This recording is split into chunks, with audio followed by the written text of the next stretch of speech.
Hello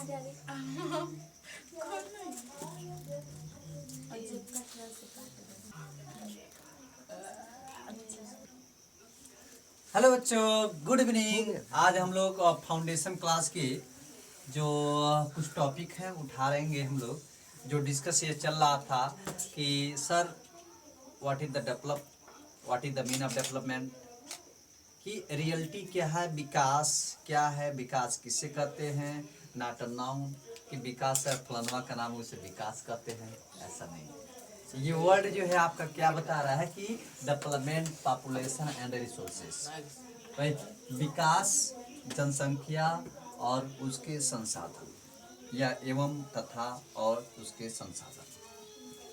तो generally कुछ topic आप लोग पहले ही बताया जा चुका है कि विकास के विषय में कैसे विकास को आप डिफाइन करते हो। विकास के अंतर्गत 3 तरह से इसको कैटेगराइज किया जाता है। पहला नाम देते हैं जो फुल्ली डेवलपमेंट है, जिसको आप विकसित बोलते हैं। उसके बाद विकासशील, जो विकसित तो पूर्ण रूप से नहीं हुआ है लेकिन उस सीरीज में है, उस पाथ पे है, ठीक है, विकासशील। और एक जो है उससे कम वाले पे, अल्प वाले को। तो ये 3 तरह से होते हैं। तो पहला आपने देखा कि उसमें विकासशील को किस तरह से डिफाइन करते हैं और उसमें विकसित वाले को किस तरह से डिफाइन करते हैं। तो हमने यहाँ पे कुछ करेक्टर जो है लिख दिया है, ठीक है। आप वर्डों को ध्यान से समझेंगे फिर आप इजीली लिख सकते हो लोअर क्लासेस के फाउंडेशन के लिए। विकासशील की इसमें हमने डिस्कस किया है कि मेन चीज़ें हैं, इसको कैरेक्टरिस्टिक ऑफ द डेवलपमेंट का जो विकासशील सीरीज होता है, यानी जो गोइंग टू रनिंग हो रहा है, उसका कैरेक्टर क्या है। कैरेक्टर यही है विकासशील देशों के लक्षण, उसका कैरेक्टर कम औद्योगिकीकरण। देयर मीन्स ये बताया जा रहा है कि किसी भी देश का आपका ये देखना रहे कि वो कितना जनसंख्या के बेस पर वह वहाँ पर कितने औद्योगिकरण हुए हैं, कितने धंधे हैं, कितने फैक्ट्रियाँ लगी हैं, कुल कितने हाईएस्ट जो है इनकम आता है उस समाज के लिए, उस देश के लिए, ठीक है। ये सब इससे कैटेगराइज किया जाता है। यानी औद्योगिकरण, डेट मीन्स उद्योग धंधे, ये सब इसमें आ जाते हैं। कम औद्योगिकरण, there means not enough, satisfied नहीं हो रहेगा, भाई काम चल रहा लेकिन पूर्ण रूप से नहीं चल पा रहा है। नगरों की तुलना में जनसंख्या यानी जनसंख्या प्रतिशत जो है कम होते हैं और ग्रामीण क्षेत्रों में अधिक होते हैं। विकासशील का पहला जो है दूसरा रीजन ये भी आप बता सकते हो कि जो टाउन होते हैं, जो सिटी होते हैं, उसमें जनसंख्या क्या होती है, परसेंटेज यदि देखा जाए गांव के तुलना से जो है कम होती है। यानी बहुत ज़्यादा जो है जनसंख्या कहाँ निवास करती है, विकसित वाले देशों में, विकासशील वाले देशों में सबसे ज़्यादा जनसंख्या क्या गांव में निवास करती है, कस्बों और शहरों में कम जनसंख्या निवास करती है। क्योंकि सबसे अच्छा गुणवत्ता ये लोग ऐसे समझते हैं कि गांव में जो है पेट आप पाल सकते हैं, यानी अपनी भूख को मिटा सकते हैं, यानी कम बजट में अच्छी चीज़ें आपको मिल जाता है। और कुल से लोग हारते हैं तो एक दूसरे का मदद भी कर देते हैं, ठीक है। आप किसी दरवाजे जाएं तो आपको मिल जाता है, भोजन मिल जाता है। जबकि वाइल्ड टाउन में और सिटी में चले जाओ तो नहीं देगा। यदि आप सब कुछ समंगल है, डेट मीन्स हाथ पैर सलामत, तो ऐसा कोई पूछने वाला नहीं है, और यहाँ पे दे देते हैं सब अपने गांव में, ठीक है। ये अंतर होता है। फिर तीसरे पॉइंट पे आते हैं, शिक्षा, स्वास्थ्य, पौष्टिक भोजन, आवास, स्वच्छ वाटर। विकासशील का जो है विकासशील देश में जो आते हैं उनके लक्षण जो है कैटेगराइज क्या कर रहा है। तीसरा पॉइंट ये बता रहा है कि जो फूड होते हैं, फूड रिसोर्सेज होते हैं और वाटर हैं, और भी आपके जो है हेल्थ इशू, जो हेल्थ वाली प्रॉब्लम होता है, there is a good food जो है नहीं मिल पाते हैं। इन सब चीज़ों का क्या होता है, अभाव होता है, बहुत ज़्यादा हाई लेवल पे नहीं होते हैं। यानी स्टोरेज ये सब नहीं होते हैं। स्टोरेज वाला जो है ना होता है कि भाई स्टोरेज है तो भाई आज हम नहीं काम करेंगे तो 10 दिन बैठ के खा सकते हैं। कोरोना में देखिए कि बहुत जनों को है दिला दिया, ठीक है। तो ये सब चीज़ें बहुत ज़्यादा जो है देखने को मिलता है।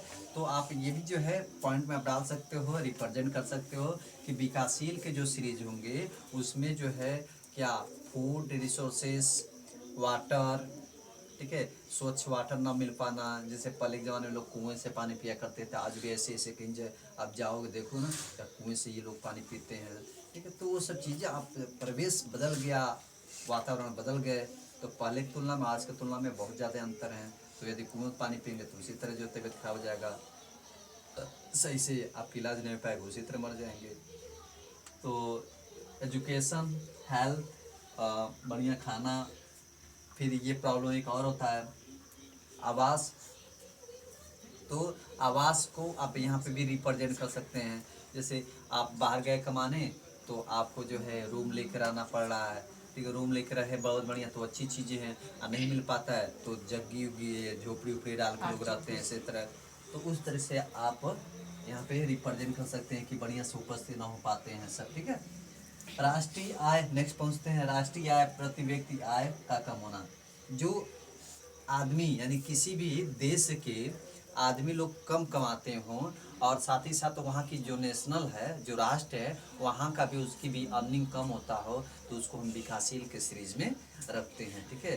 There is not enough to that completed that क्या एज इनफ मनी, पूरा पर्याप्त पैसा नहीं हो पाते, because that is the one, भाई जब कमाइए नहीं है तो समस्या हो जाता है, ठीक है। तो ये चीज़ बोल सकते हो कि वहाँ के पर जो है, वहाँ पे लोग काम करने वाले एम्प्लॉय जो होते हैं, उनका भी कमाई अधिक नहीं हो पाता हो, एक राष्ट्र लेवल पे जो है इसकी कमाई भी नहीं हो पाती। राष्ट्र लेवल के क्या, जैसे जो भी फैक्ट्रियाँ लगता है, वो लोग वहाँ पे काम कराते हैं, सरकार को टैक्स देते हैं, कोई भी गवर्नमेंट जो विकासशील वाले में सरकार को टैक्स देते हैं, तो उससे उसकी भी कमाई होती है, ठीक है।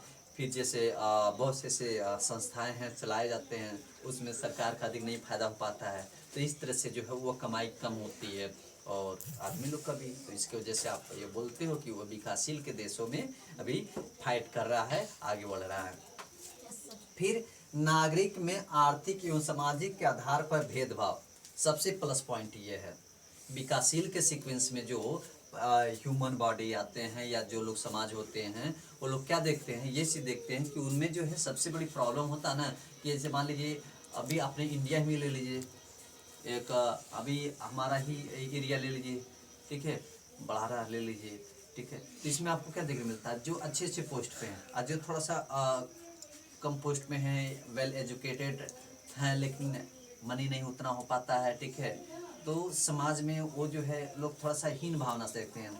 फलाना का लड़का जो है इंजीनियर है, उसकी कमाई जो है 75,000 आता है पर मंथ, और उसके यहाँ 50,000 आता है, तो चलिए से 20,000 रुपये आते हैं। तो इस तरह से थोड़ा सा जो है पढ़े लिखों में भी जो है भेदभाव की भावना आ जाती है, जबकि ऐसा नहीं होना चाहिए, इक्वेलेंसी होनी चाहिए। लेकिन इस चीज़ को भी मेमोराइज जो लोगों के अंदर एक बैठ गया है कि हम काम करेंगे, सरकारी नौकरियां करेंगे, अच्छे पैसे कमाएंगे, तो ये कर सकते हैं, वो कर सकते हैं।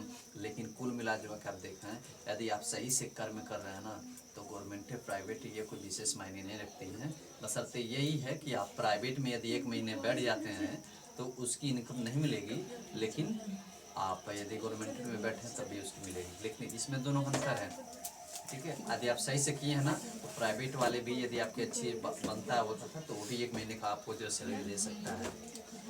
लेकिन लोगों की अपनी अपनी मेंटलिटी है, मानसिकता है, कैसे कैसे लोग क्या करते हैं, ये सब चीज़ें समझने वाली बात है। तो एज वेल आप लास्ट में दिखा सकते हो नागरिक में आर्थिक प्लस सामाजिक आधार पर भेदभाव होना, ये दिखाता है। ये शेष 5 पॉइंट यदि आप लिखते हैं आप अपने फाउंडेशन क्लास में, तो आप बता सकते हो कि विकासशील देशों के लक्षण जो क्या क्या होते हैं, characteristic of the which is the क्या डेवलपमेंट सीक्वेंस में जो अभी फाइट कर रहे हैं उन देशों का करेक्टर क्या होता है। तो देन वंस अगेन आल्सो आप बोल सकते हो क्या, कम औद्योगिकरण नगरों की तुलना में जनसंख्या और ग्रामीण क्षेत्रों में अधिक होना। जनसंख्या नगरों में कम रहेगा, इसमें अधिक रहेगा। शिक्षा, स्वास्थ्य, पौष्टिक भोजन, आवास और स्वच्छ जल की क्या कमियां होना, उतना पर्याप्त इनफ मात्रा में न होना। राष्ट्रीय आय, प्रति व्यक्ति आय का कम होना, और लास्ट में नागरिकों में आर्थिक और सामाजिक आधार पर भेदभाव।